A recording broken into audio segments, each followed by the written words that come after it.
திரியத்துவ கடவுளின் நாமத்தினால் நம் அனைவருக்கும் கிருபையும் சமாதானம் உண்டாவதாக. ஆமென். ஜெப தியானத்தில் பங்கு பெற்றவங்களை கடவுள் ஆசீர்வதிப்பார். சகாயர். நாம சில நேரத்துல தடுமாறி கீழே விழுந்துடுவோம். அப்ப தடுமாறி கீழே விழும்போது நமக்கு பலமா அடிபட்டுடும். அப்ப அடிப்பட்ட நேரத்துல நம்மால எழுந்திருக்க முடியாத சூழ்நிலைகள் மனுஷ வாழ்க்கையில வருவதுண்டு. அப்படிப்பட்ட நேரத்துல நம்ம மேலே எழுவதற்கு யாராவது நமக்கு உதவி செய்ய மாட்டாங்களா, யாராவது நமக்கு சகாயம் செய்ய மாட்டாங்களா என்று சொல்லி நம்ம யோசிப்போம், சுற்றி பார்ப்போம். அப்படிப்பட்ட நேரத்துல, அதிகமான நேரத்துல ஆட்கள் யாரும் இருக்க மாட்டாங்க நமக்கு உதவி செய்வதற்கு, நம்ம சகாயம் செய்வதற்கு, நம்மை கை தூக்கி எடுப்பதற்கு யாருமே இருக்க மாட்டாங்க.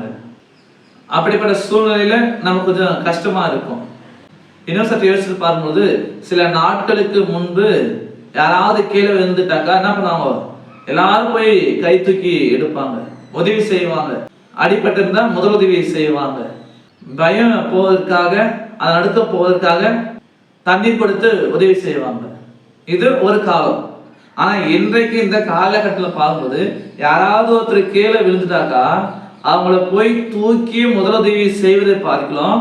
முதல்ல என்ன பண்றாங்கோ, தங்களுடைய இணைய வலைதளத்துல அதை ஒரு வீடியோவாக, ஒரு போட்டோவாக போடுவதற்கு பார்க்கறாங்க. அந்த மொபைல் போன்ல ஒரு வீடியோ எடுத்து தன்னுடைய வலைதளத்துல அதை போட்டு அது மூலமா என்ன பண்றாங்க, லைக்ஸ், கமெண்ட் அதை வாங்கத்தான் பார்க்கறாங்க. ஆனா அடிப்பட்டவங்க, கீழே விழுந்தவங்க அப்படியே இருக்கிறாங்க. அப்ப இன்றைக்கு காலகட்டங்கள் மாறிக்கொண்டே இருக்கிறது. உதவி செய்வதற்கு கூட மாறிக்கொண்டிருக்கிறார்கள். உதவி செய்வதற்கு பதிலாக, சகாயம் செய்வதற்கு பதிலாக என்ன பண்றாங்க, அதை ஒரு வீடியோவாக எடுத்து, ஒரு போட்டோவாக எடுத்து தன்னுடைய இணையதளத்துல, தன்னுடைய வலைதளத்துல அதை அப்லோடு செய்யறாங்க. காலங்கள் மாறிக்கொண்டிருக்கிறது. இப்படிப்பட்ட சூழ்நிலையில நமக்கு யார் உதவி செய்வாங்க, நமக்கு யாரு சகாயம் செய்வாங்க சொல்லி யோசித்தோம்னாக்கா, பிதாவாகிய கடவுளை தவிர, இயேசு ஆண்டவரை தவிர, தூய ஆவியானவரை தவிர ஒருவருமே இல்லை. யாரும் நமக்கு சகாயம் செய்ய மாட்டாங்க, யாரும் நமக்கு உதவி செய்ய மாட்டாங்க. நம்ம கடவுள் மட்டும்தான், இயேசு ஆண்டவர் மட்டும்தான் நமக்கு சகாயம் செய்யவராக இருக்கிறார். ஏனென்றால் அவர் தான் நமக்கு சகாயம் செய்தவர், செய்து கொண்டிருப்பவர், செய்ய போகிறவர் அவர் மட்டும்தான். நம்ம பாவத்துல வீழ்ந்த போது, பாவத்தால மரணத்தை சந்தித்த பொழுது இயேசு ஆண்டவர் நமக்கு உதவி செய்தார். நம்முடைய பாவங்களை அவர் சுமந்து கொண்டார். நம்முடைய பாவங்களை அவர் சுமந்து கொண்டு மரணத்தை ஏற்றுக்கொண்டார். மரணத்தை வென்று 3ஆம் நாளிலே உயிரோடு எழுந்தார். அப்போ பாவத்தினால மரணம் அடைய வேண்டிய நம்ம என்ன பண்றாரு, அவர் உயிரோடு எழுப்புகிறார்.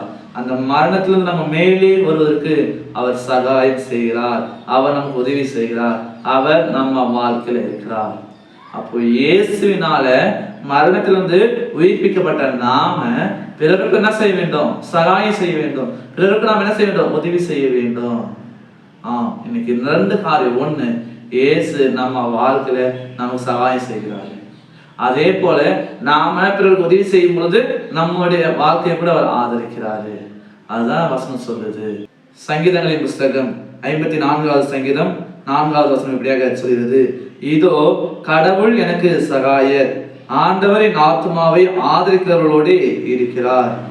எனக்கு அன்பானவர்களே, முதலாவது காரியம், கடவுள் நமக்கு சகாயராக இருக்கிறார், கடவுள் நமக்கு உதவி செய்கிறார். 2வது காரியம், என்னுடைய ஆத்துமாவை ஆதரிக்கிறவர்களோடு கூட இருக்கிறார். என் ஆத்துமாவை யார் ஆதரிக்கிறாங்களோ, யார் எனக்கு உதவி செய்யறாங்களோ அவங்க வாழ்க்கையில கடவுள் இருக்கிறாரு. அப்போ நாம பிறருக்கு உதவி செய்தோம்னாக்கா, நாம பிறருடைய ஆத்மாவை நாம் ஆதரிக்கிற பொழுது கடவுள் நம்ம வாழ்க்கையில இருக்கிறார்.